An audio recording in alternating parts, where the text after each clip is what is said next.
A workplace can have a mission statement about inclusion, a diverse staff photo on the website, and a calendar full of team building events, and still have a serious belonging problem.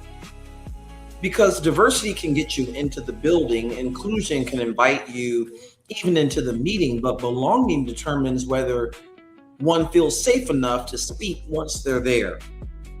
And here's the uncomfortable truth. Some workplaces look welcoming from the outside, but feel exhausting from the inside.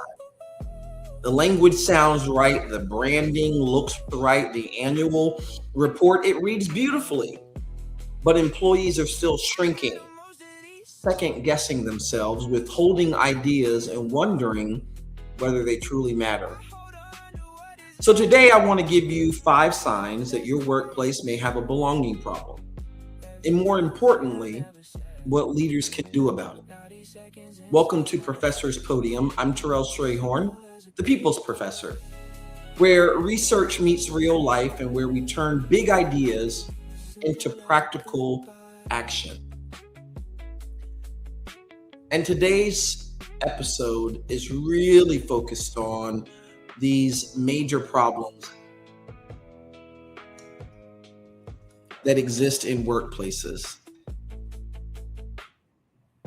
And so I want to offer just these 5 elements that you might pay attention to in workplaces. So, sign number 1, people edit themselves to survive the room. They change how they speak. They avoid mentioning parts of their identity. They soften their opinions. They rehearse simple questions in their heads before they're trying to calculate how the question will be received. They may decide not to wear their natural hair a certain way. They may avoid talking about their family or changing their accent. They may even stop offering honest feedback because authenticity has started to feel professionally dangerous. Now, every workplace requires some level of professionalism and candor. Belonging does not mean saying anything, doing anything, or ignoring expectations. But there's a difference between adapting professionally and erasing yourself psychologically. Let me give you a practical example. Imagine an employee has an idea in a meeting, but before speaking, they ask themselves, will they think I'm difficult? Will they say I'm too emotional? Will this hurt my chances of being promoted? Will I have to defend this idea harder than anybody else? That employee is not simply preparing to contribute. That employee is preparing to survive the contribution. When people must constantly translate themselves to be tolerated, they may be included, but they do not belong. Leaders, pay attention to who speaks freely and who appears to be carefully measuring every word. Don't simply ask, did everyone have a chance to speak, but ask, did everyone believe it was safe to tell the truth? Sign number 2, the same voices dominate every decision. Everybody may be invited, everybody may receive the calendar invitation, and everybody may technically be present. The same 3 people speak first, they speak the longest, they interrupt often, and they shape the final decision. Other employees become spectators in meetings that supposedly include them. And let me say this clearly, presence without influence is not participation. You can have a diverse committee and still have an exclusive decision-making culture. You can invite 10 people to the table and still allow only 2 people to determine what gets served. Watch what happens when a quiet employee makes a suggestion. Is the idea ignored until someone more powerful repeats it? Or are some people interrupted while others are allowed to complete every thought? That is not consultation. That is decoration. A practical leadership move is to pause before closing a discussion and ask, whose perspective have we not heard? What assumptions are we making? and who will be affected by this decision but has not influenced it. The goal is not to force everybody to speak in the same way. The goal is to make sure power does not become confused with wisdom. Sign 3. Support depends on who you know. Some employees receive early information. They are told about opportunities before they are publicly announced, and they receive mentoring, flexibility, introductions, encouragement, and second chances. Other employees, however, are expected to figure everything out alone. One person misses a deadline and receives coaching. Another person misses a deadline and receives a reputation. One employee is described as still developing, while another is described as not ready. One person's invited into the informal conversation after the meeting. Another person never even knows the conversation happened. That's how belonging problems become advancement problems. Because success at work is not only about talent, it's also about access to information, relationships, feedback, sponsorship, and grace. Some people are not failing because they lack ability in your organization. They're failing because the rules were never explained.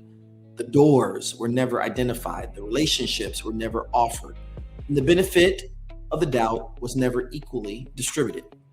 When opportunity travels through private networks, talent outside the network becomes invisible. Leaders should audit access. Who gets mentoring?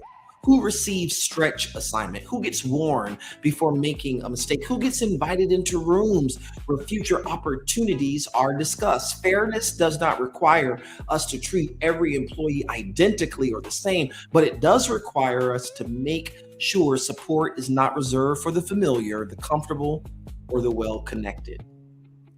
Sign 4. Nobody notices withdrawal until performance drops. Sign number 4 really points to belonging problems often appear long before resignation letters. The employee becomes quieter, their camera stays off more often, they stop suggesting ideas, they stop volunteering, they skip the optional gathering, they stay no longer after the meeting to talk and to just chatter. They do the job, but they stop bringing their full energy to it. And because the employee is still meeting the basic requirements, nobody asks what changed. Then productivity falls. The deadline is missed. The person starts applying elsewhere, and leadership says, we had no idea they were unhappy. But sometimes the signs were there. The organization was simply trained to notice output before it noticed people. Here's some real talk. Disengagement does not always look dramatic. It may look like silence or compliance, or like an employee who's used to bringing 5 ideas and now they bring none. May look like somebody who has learned that caring out loud is no longer worth the emotional cost. Resignation often begins in the spirit before it appears in the inbox. Sign number 5. Recognition is rare. People need more than an annual award. They need specific evidence that their effort, their growth, and contributions are visible. Good job, team is not always enough. Who solved the problem? Who stayed late? Who improved the process? Who supported a colleague? Who grew in an area that had once been difficult? And who quit or did the quiet work that made visible success possible? Some of the most valuable contributions are relational. People who help new colleagues feel welcome, people who share information or help calm tension. When recognition is uneven, people start asking, does my work or contributions count? Would anybody notice if I stopped doing this?